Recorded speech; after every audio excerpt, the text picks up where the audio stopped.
આવશે, તમે શું કહેવા માંગો છો? નમસ્કાર.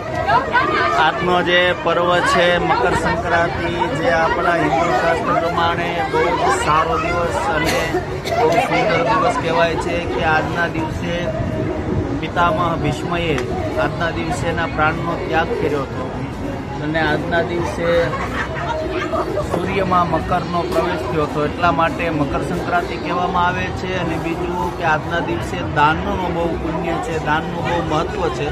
પ્રથમ તો લોકો ચકાવે, પણ હકીકતમાં આજના દિવસે બેન, દીકરી, ગાય, સાધુ, સંત, બ્રાહ્મણ દાન દેવું જોઈએ. અને બને ત્યાં સુધી કોઈ પણ સત્કારનો કથા છે, હવન છે, કોઈ પૂજા છે, જાપ છે, કાંઈ ન કરો તો મંદિરની સામે બેસીને વિષ્ણુ સહસ્ત્ર નામના જાપ અને અનુષ્ઠાન કરો.